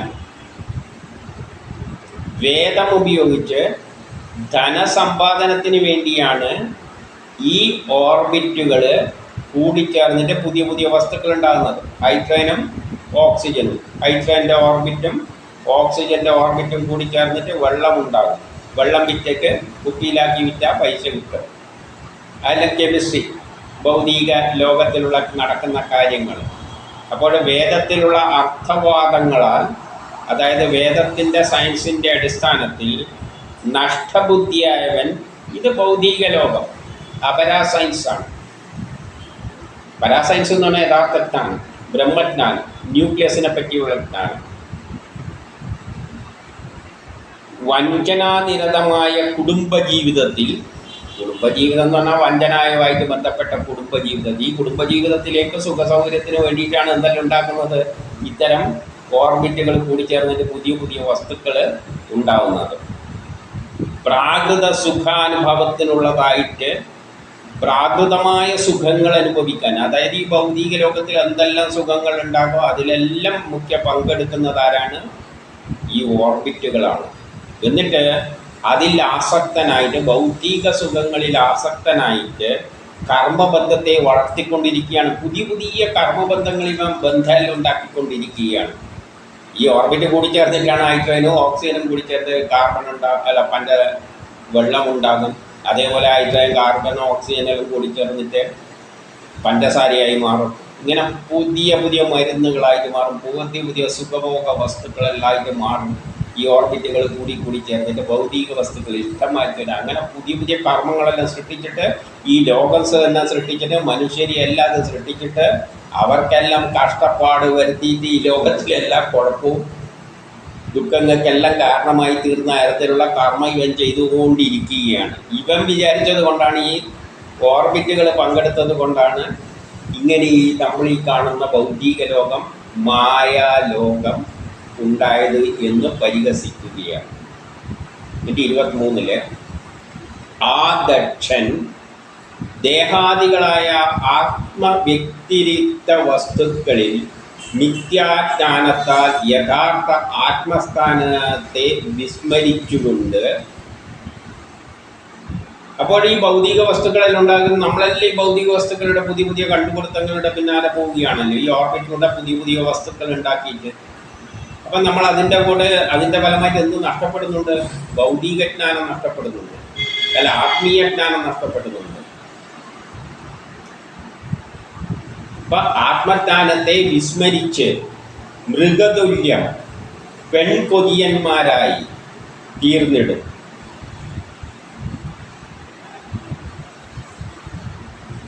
പിന്നെ എന്ത് പറ്റും, കാലതാമസമന്യേ കോലാടിൻ്റെ മുഖം ചേർന്നവനായും ഭവിക്കും. അപ്പം ഈ ദക്ഷിണ എന്ത് പറ്റും, അവസാനം കോലാടിൻ്റെ മുഖം ചേർന്നവനായി ഭവിക്കും. ഈ ഓർബിറ്റുകൾ കൂടിച്ചേരുന്നത് കൊണ്ടാണ് പിന്നെ കോലാടിൻ്റെ മാതിരിയായിരിക്കും ഉണ്ടാവും. ഇങ്ങനെയല്ല, ആറ്റങ്ങൾ ഓർബിറ്റ് ഇങ്ങനെയാണ്, വേറൊരു ആറ്റത്തിൻ്റെ ഓർബിറ്റുമായിട്ട് കൂടിച്ചേർന്നിട്ട് ഒരു കോലാടിൻ്റെ മാതിരിയുള്ള തരത്തിലും മുഖേലായിട്ട് ഷേപ്പുകൾ പലതായിട്ട് മാറുമെന്നാണ് ഇവിടെ പറഞ്ഞുകൊണ്ടുവരുന്നത്. അതായത് കൂടിച്ചേർന്ന് അത് വികൃതമായി തീർന്നു. ആറ്റങ്ങൾ കൂടിച്ചേർന്ന് ഓർബിറ്റുകൾ ചേർന്ന് വികൃതമായി മാറുകയാണ്. കർമ്മസ്വരൂപമായ അവിദ്യയെ അധികരിച്ച്, അപ്പം ഇതെന്താ വിദ്യയാണ്, പുതിയ പുതിയ വസ്തുക്കൾ, ഈ ഭൗതിക ലോകത്തിലെ പുതിയ പുതിയ ആറ്റങ്ങൾ കൂടിച്ചേർന്ന് പുതിയ പുതിയ വസ്തുക്കൾ ഉണ്ടാക്കുന്നത് മോഡേൺ സയൻസാണ്. അതാണ് അവിദ്യ എന്ന് പറയുന്നത്. വേദങ്ങളിൽ അതാണുള്ളത്. ആ അവിദ്യയെ അധികരിച്ച് ഇത് തന്നെ യഥാർത്ഥ ജ്ഞാനം എന്ന് ധരിച്ച്, ഇപ്പം നമ്മളെല്ലാം ധരിക്കുന്നത് എന്താണ്, ഇന്നത്തെ ഈ ജ്ഞാനമാണ് യഥാർത്ഥ ജ്ഞാനം. പക്ഷെ ഇതെല്ലാം മിഥ്യയാണ്. ഇതെല്ലാം ആ ബ്രഹ്മം, നിർഗുണമായ ബ്രഹ്മം പലതായി മാറിയിട്ട് നമ്മളായിട്ട് ഞാനെന്നൊരു ചിന്ത ഉണ്ടാക്കിയിട്ട് നമ്മളെ കൊണ്ട് ജയിപ്പിക്കുന്നതാണ് ഈ ലോകം. അതെല്ലാം ഒരു മായാലോകമാണ് എന്ന് പറയുകയാണിത്. ഇതിനെല്ലാം ഈ മായാലോകത്തിൻ്റെ പിന്നിലുള്ളത് ഈ ഓർബിറ്റുകളാണ്. വിജ്ഞാനമാണ് ശരിയെന്ന് ധരിച്ച ഇവൻ മൂഢനാണ്. ഇവനൊരു മൂഢനാണ്. ഇവൻ ഈ ഭൗതിക സുഖത്തിൻ്റെ പിന്നാലെ ലോകത്തിൽ ഭൗതിക വസ്തുക്കളെല്ലാം ഉണ്ടാക്കിയിട്ട് നടക്കുകയാണ്. പരമശിവനെ അപമാനിച്ച് ഇവനെ പിന്തുടരുന്നവരും സംസാരത്തിൽ ഇത് മരണക്ലേശം അനുഭവിച്ചു വലയും. ഈ ശിവനെ ആരാധിക്കുന്ന, ഈ ആറ്റങ്ങളെ ആരാധിച്ച് ജീവിക്കുന്ന മനുഷ്യരും എന്തായിപ്പോ ഇവനാണ് വലിയവെന്ന് വിചാരിച്ച്, ഈ മോഡേൺ സയൻസാണ് വലിയതെന്ന് വിചാരിച്ച് ഈ ആറ്റങ്ങളും എല്ലാം കൂടി ചേർത്ത് പുതിയ പുതിയ വസ്തുക്കൾ ഉണ്ടാക്കി ലോക പുരോഗതിയെല്ലാം നടത്തുന്നതാണ് വലിയ കാര്യമെന്ന് ധരിച്ച് ഈ ആറ്റങ്ങളിൽ വിശ്വാസം അർപ്പിച്ച് നടക്കുന്ന ഈ അവിദ്യയെ, ഈ മോഡേൺ സയൻസിനെ ആശ്രയിച്ച് കഴിയുന്നവരും എന്ത് പറ്റും? മരണക്ലേശം അനുഭവിച്ച് മരിക്കും. നമ്മളെല്ലാം ഈ ഭൗതിക ലോകത്തിൽ ദുഃഖങ്ങളും കഷ്ടപ്പാടുകളായിട്ട് നരകിച്ച് കഴിയുകയാണ്. നമുക്കെന്ത് തോന്നുന്നില്ല? ശരിയായ ആത്മതത്വത്തിലേക്ക് തിരിയുന്നില്ല. അപ്പം ഭൗതിക ലോകത്തിലുള്ള വസ്തുക്കളുടെ പിന്നിൽ പ്രവർത്തിക്കുന്ന ഈ ഓർബിറ്റിനെയാണ്, അതുകൊണ്ടാണ് പീരിയോഡിക് ടേബിൾ എന്ന് പറയുന്നത് കെമിസ്ട്രിയിൽ. ഇനി 25 കർമ്മത്തിൻ്റെ മേന്മയെ പുകഴ്ത്തുന്ന ഈ അർത്ഥവാദികൾ എന്നാൽ പണം ഉണ്ടാക്കാൻ വേണ്ടിയിട്ട് നടക്കുന്ന നമ്മൾ ഈ അർത്ഥവാദികൾ, ഭൗതികവാദികൾ, മോഡേൺ സയൻസുമായിട്ട് നടക്കുന്നവർ, അല്ലെങ്കിൽ വേദത്തിലുള്ള ശാസ്ത്രാർത്ഥങ്ങൾ ഉപയോഗിച്ചിട്ട് സുഖിച്ച് ജീവിക്കുന്ന നമ്മൾ വിശുദ്ധ ചിത്തവൃത്തികളാൽ സമ്മോഹം പ്രാപിക്കുകയും ചെയ്യുന്നു. മോഹിച്ചിട്ട് പലതും ഉണ്ടാക്കാനുള്ള അത്യാഗ്രഹം കൊണ്ട് എന്തെല്ലോ ഉണ്ടാക്കി നടക്കുകയാണ്. ഇനി 26 അങ്ങനെ ഭൗതിക ലോകം പുരോഗമിക്കുമ്പോൾ നമ്മൾ ഈ ബ്രാഹ്മണന്മാരും എന്തായി മാറും? ബ്രാഹ്മണൻ എന്ന് പറഞ്ഞാൽ വേദങ്ങൾ പഠിച്ചിട്ട് ശരിയായ ബ്രഹ്മജ്ഞാനം നേടേണ്ടവരാണ്. അവർ ഇതിൻ്റെ പിന്നാലെ നടക്കും. ബ്രാഹ്മണർ കിട്ടിയതെല്ലാം തിന്ന് നടന്നിട്ട് ഉപജീവനത്തിന് വേണ്ടി വിദ്യ, തപസ്, വ്രതം എന്നിവയെ ധരിച്ചവരും ഉപജീവനം നടത്താൻ വേണ്ടിയിട്ട് ഈ വിദ്യനെല്ലാം ഉപയോഗിക്കും. ഈ ഭൗതിക വിദ്യകൾ ഉപയോഗിച്ചുകൊണ്ട് ധനത്തിൽ ഇന്ദ്രിയങ്ങളടക്കം ധനത്തിലും ഇന്ദ്രിയങ്ങളിലും ആസക്തരായി ഭവിക്കും. ബ്രാഹ്മണരടക്കം എന്ത് പറ്റും? ഇവൻ്റെ ഈ ഭൗതിക സുഖ സൗകര്യങ്ങളുള്ള ലോകം ഉണ്ടാക്കിയിട്ട് ബ്രാഹ്മണരും അതിൻ്റെ പിന്നാലെ പോകും. ബുദ്ധിയുള്ളവരും വേദത്തിൻ്റെ ശരിയായ അർത്ഥം മനസ്സിലാക്കില്ല. അവരും തിന്നാനും കുടിക്കാനും സുഖത്തിന് വേണ്ടിയിട്ട് ഇവരുടെ പിന്നാലെ നടക്കും. ഇന്ദ്രിയത്തിനെ തൃപ്തിപ്പെടുത്താനും പണത്തിന് വേണ്ടിയിട്ടും. എന്നിട്ട് അവസാനം എന്തായിത്തീരും? ഇരക്കുന്ന തരക്കാരായിട്ട് ലോകത്തിൽ അലയും. ഇരന്ന് നടക്കുന്ന തരത്തിൽ മനുഷ്യർ അധപ്പതിക്കും. ഇനി 27 അപ്പോഴേ ബ്രാഹ്മണ വംശത്തിന് അവിടെ കൂടിയിരിക്കുന്ന എല്ലാം മഹാന്മാരല്ലേ ഇരിക്കുന്നത്, അതുകൊണ്ട് ബ്രാഹ്മണരായിട്ട് ഇരിക്കുകയായിരുന്നു. അവർക്കെല്ലാം നന്ദികേശൻ ഇതേപോലെ കുറേ ശാപം കൊടുത്തപ്പോൾ അവരുടെ ഇടക്ക് നിന്ന് ഭൃഗു മഹർഷിയും മറുശാപവും കൊടുത്തു. എന്നാൽ തിരിച്ച് മറുശാപം മറ്റവർക്കും കൊടുത്തു. ആർക്ക്? മറ്റുള്ളവർക്കും, അതായത് ശിവന്റെ പക്ഷത്തുള്ളവർക്ക്.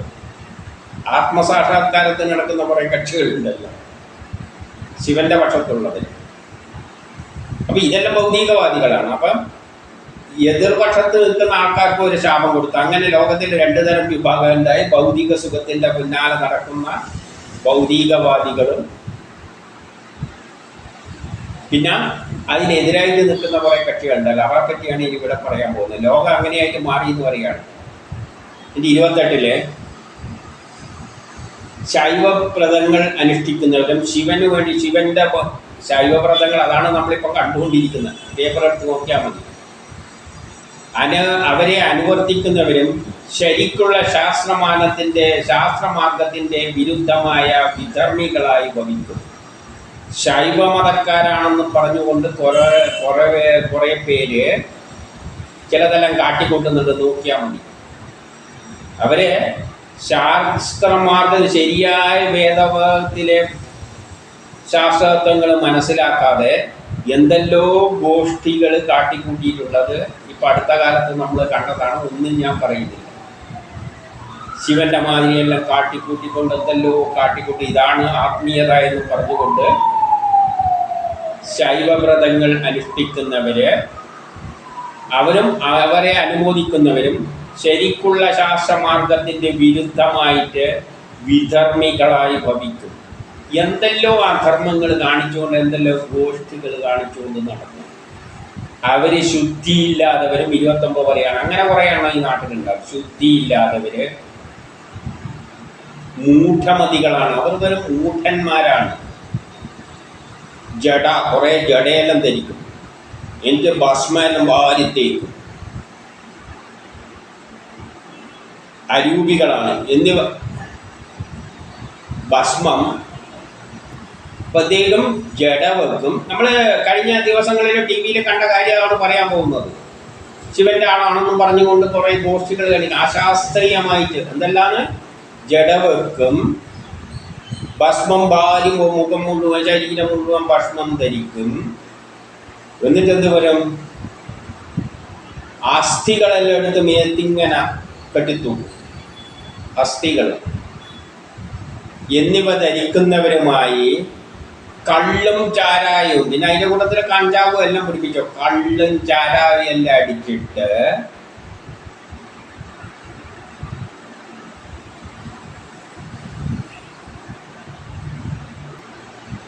ദൈവത്തെ പോലെ ആരാധ്യരായിട്ട് ആ ശൈവ മതത്തിൽ ചെന്ന് ചേരും.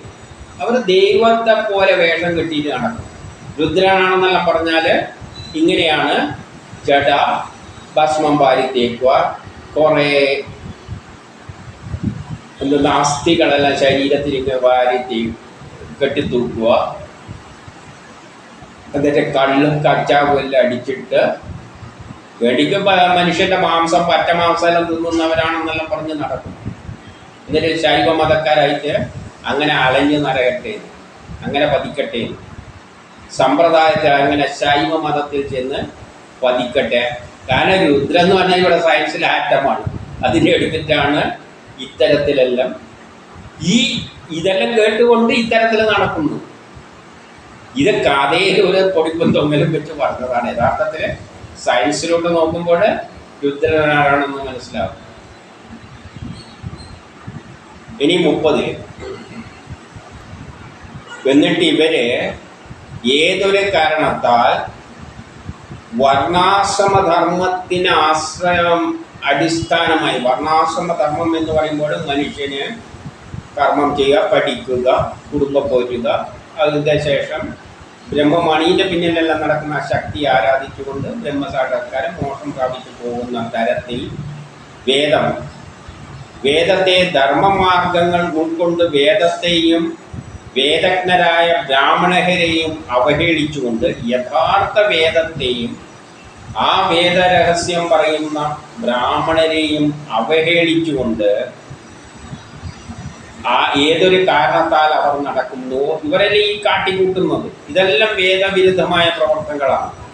എന്നിട്ട് അതേ കാരണത്താൽ ബ്രഹ്മദോഷം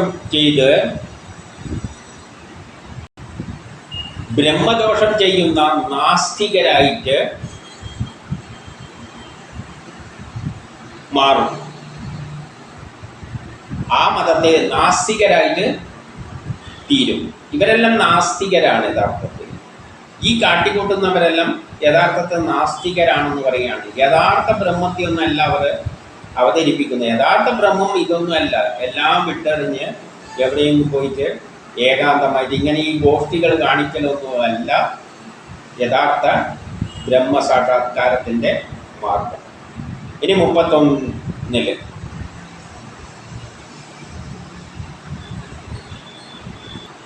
എന്നിട്ട് പറയുന്നു, വേദം മാത്രമേ ലോകവാസികൾക്ക് ശാശ്വതമായ നല്ല മാർഗത്തെ ഉപദേശിക്കുന്നുള്ളൂ. വേദത്തിലുള്ള ശാശ്വതമായ മാർഗമാണ് യഥാർത്ഥത്തിൽ സ്വീകരിക്കേണ്ടത്. ഈ മാർഗത്തിലാണ് സർവേശ്വരൻ കുടികൊള്ളുന്നത്. അപ്പോൾ യഥാർത്ഥ ഈശ്വരൻ എന്ന് പറയുന്നത് നിർഗുണമായ ബ്രഹ്മമാണ്. അത് പ്രപഞ്ചമായി ആറ്റത്തിലൂടെയെല്ലാം പലതരം വികാരങ്ങളിലൂടെയുള്ള ഒരു പ്രപഞ്ചമായി മാറിയിട്ടുണ്ട്. അങ്ങനെയാണ് ഈ ഭൗതിക ലോകം ഉണ്ടായത്. ആ ഭൗതിക സുഖത്തിൽ നമ്മളെ കൊണ്ട് പുതിയൊരു ലോകം അതുണ്ടാക്കിയാണ്. പക്ഷെ ഈ സത്യം മനസ്സിലാക്കിക്കൊണ്ട് നമ്മൾ ജീവിക്കുക, അത്രമാത്രമേ നമ്മൾ വിടൂ. നമ്മളെ നയിക്കുന്ന ഒരു ശക്തി വിശേഷമുണ്ട്. ആ ശക്തി വിശേഷമാണ് നമ്മളെ നയിച്ചു കൊണ്ടുപോകുന്നത്. അതുകൊണ്ട് നമ്മളെ കർമ്മങ്ങൾ ലോക പുരോഗതിക്കായിട്ട് ചെയ്യുക. ഇത്ര മാത്രമേ വേദം പറയുന്നതിനുള്ളൂ. അല്ലാതെ ഈ ഗോഷ്ഠികൾ കാണിക്കുന്നതെല്ലാം നാസ്തികരാണ്. അവരാണ് യഥാർത്ഥ നാസ്തികർ. ഇനി 32 എന്നിട്ട് 32 അവസാനമായി പറയുകയാണ്, ആരാണ്? ഭൃഗുവാണ് ശപിച്ചത്. അത്യധികം വിശുദ്ധവും ഏറ്റവും വിശുദ്ധമായ ഒരു ഗ്രന്ഥമാണ് ഈ വേദം. സജ്ജനങ്ങളുടെ സനാതനവുമായ ഈ മാർഗമായ വേദത്തെ അവഹേളിച്ചിട്ട് തമോ ഗുണമായ എന്നുള്ള എന്തെങ്കിലും അനാചാരങ്ങൾ കാട്ടിക്കൊണ്ടുപോകും. കാലത്തെ പിന്നോട്ടേക്ക് വലിക്കുന്ന തരത്തിലുള്ള അനാചാരങ്ങൾക്കാണ് തമോ ഗുണം എന്ന് പറയുന്നത്. കാരണം രജോ ഗുണം എന്ന് പറഞ്ഞാൽ ലോക പുരോഗതിക്കായിരിക്കും നീങ്ങുമ്പോൾ അതിനെ പാരവെച്ച് കാലത്തെ പിന്നോട്ടേക്ക് വലിക്കുന്ന ശക്തികളെയാണ് തമോ ഗുണങ്ങൾ എന്ന് പറയുന്നത്. രജോ ഗുണം എന്ന് പറഞ്ഞാൽ ലോകത്തെ മുന്നോട്ടേക്ക് നയിച്ച് നല്ലൊരു പുതിയ യുഗത്തിലേക്ക് കൊണ്ടുപോകാൻ ശ്രമിക്കുക. അപ്പം അതിനെ എതിർക്കുന്ന റിയാക്ഷനാണ് തമോ ഗുണം. ന്യൂട്ടൻ്റെ തേർഡിലും കാലത്തെ പിന്നോട്ട് വലിച്ചിട്ട് എന്തെല്ലാം ഗോഷ്ഠികളാണെന്ന് വേദത്തെ ചിത്രീകരിക്കുക. ഇതിൻ്റെ തമോ ഗുണപ്രദമായ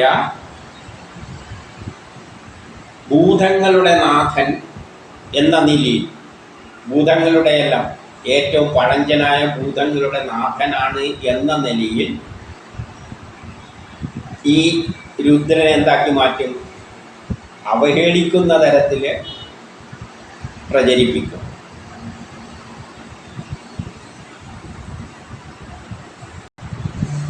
എന്നിട്ട് അങ്ങനെ തമോ ഗുണപ്രദമായ നാഥനായിട്ട് നിങ്ങൾ ആരാധിക്കും. അതിനെ ആരാധിക്കുന്ന അവസ്ഥയിൽ നിങ്ങൾ ചെന്ന് പതിക്കട്ടെ. അതായത് ലോകത്തെ പിന്നോട്ടേക്ക് നയിക്കുന്ന ഒരു അപരിഷ്കൃതമായ നിലയിൽ ഭൂതനാഥനെ കണ്ടുകൊണ്ട്, ഈ രുദ്രനെ കണ്ടുകൊണ്ട് എന്ത് ചെയ്യും? നിങ്ങൾ അതിനെ ആരാധിക്കുന്ന നിലയിൽ നിങ്ങൾ ചെന്ന് പതിക്കട്ടെ എന്ന് പറയുകയാണ്. അതുതന്നെയാണ് ഇന്ന് സംഭവിച്ചത്.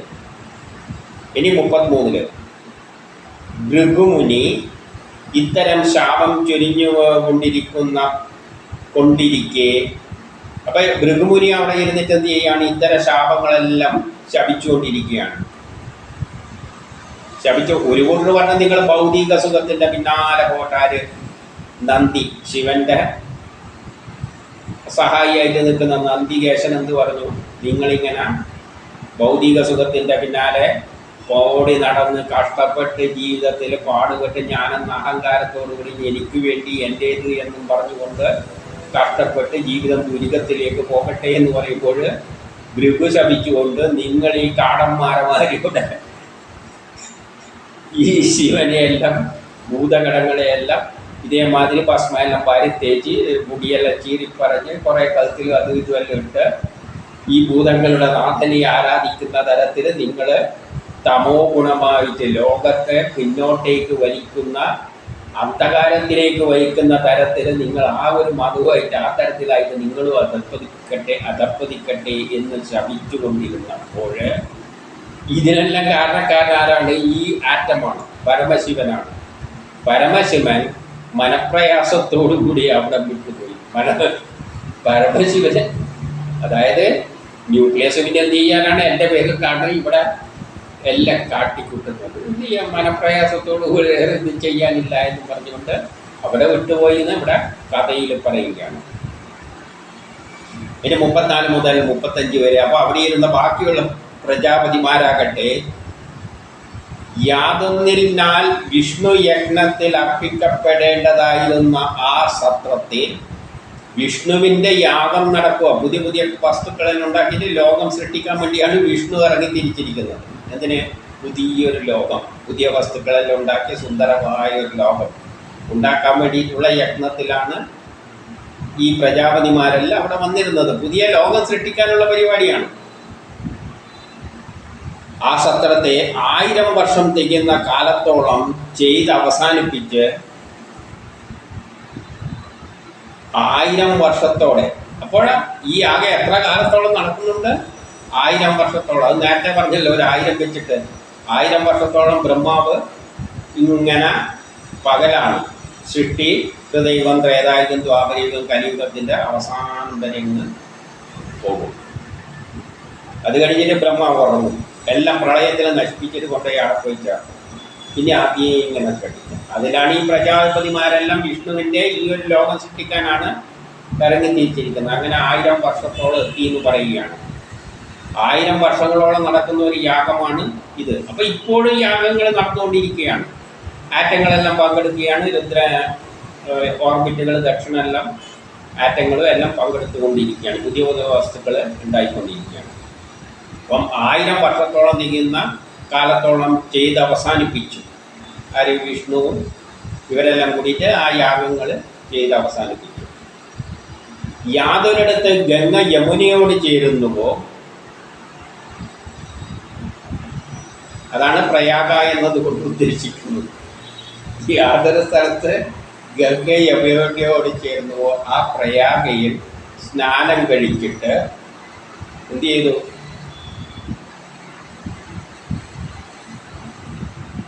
ആ പ്രജാപതിമാരെല്ലാം ആ ഗംഗയിലും, രണ്ട് ഗംഗയും യമുനയും ചേരുന്ന ആ പ്രയാഗിലെ ഈ പ്രജാപതിമാരെല്ലാം യാഗം കഴിപ്പിച്ചിട്ട് നിർമ്മല ശരീരം ശുദ്ധമായിട്ട് അവരവരുടെ നാട്ടിലേക്ക് തിരിച്ചുപോയി എന്ന് പറയാം. അതോടുകൂടി ഇതും കഴിഞ്ഞു. പിന്നെ പ്രളയം വന്നിട്ട് തിരിച്ചു പോകുന്ന അവസ്ഥയാണ്. പിന്നെ ആദ്യം ഇത് തുടങ്ങി. അപ്പോൾ ഈ ദക്ഷൻ്റെ യാഗം എത്ര കാലമാണ്? ഇപ്പോഴും നടന്നുകൊണ്ടിരിക്കുകയാണ്, പൂർത്തിയായിട്ടില്ല. എത്ര വരെ ഉണ്ടാവും അത്? ലോകാവസാനം വരെ ഇങ്ങനെ രാസപ്രവർത്തനങ്ങളുടെ പുതിയ പുതിയ വസ്തുക്കൾ ഉണ്ടാക്കി ദക്ഷനായിരിക്കും അതിൻ്റെ അത് പങ്കെടുക്കുക, അതിൽ സതിയും പങ്കെടുക്കും. ഇതെല്ലാം ചെയ്തുകൊണ്ട് അങ്ങനെ 1000 വർഷത്തോളം നിൽക്കുന്ന യാഗമാണ്. അതങ്ങനെ നടന്നുകൊണ്ടേ ഇരിക്കും. ഇനിയും പറയാൻ പോകുന്നത് എന്താണ്? ഈ സതി പോയിട്ട് ദേഹത്യാഗം ചെയ്യുന്നതാണ്, കഴിഞ്ഞിട്ടില്ല. അപ്പോൾ ഇത് 1000 വർഷത്തോളം നീണ്ടു നിൽക്കുന്ന ഒരു പ്രവൃത്തിയാണ്. ഈ രാസപ്രവർത്തനത്തിലൂടെയാണ് ലോകം മുന്നോട്ടേക്ക് പോകുന്നത്. അത് കഴിയുമ്പോൾ 1000 വർഷം കഴിയുമ്പോൾ യുവന്മാരെല്ലാം ആ നദിയിൽ കുളിച്ചിട്ട്, പ്രയാഗയിൽ പോയി കുളിച്ചിട്ട് അവരവരുടെ സ്ഥലത്തേക്ക് തിരിച്ചു പോകും. പിന്നെ ആദ്യം വരും. ഇങ്ങനെ സൃഷ്ടി, ഇങ്ങനെ ലോകം ഇങ്ങനെ ഉണ്ടായി നശിച്ചു, ഇങ്ങനെ സൈക്കിൾക്കായിട്ട് പോയിക്കൊണ്ടേ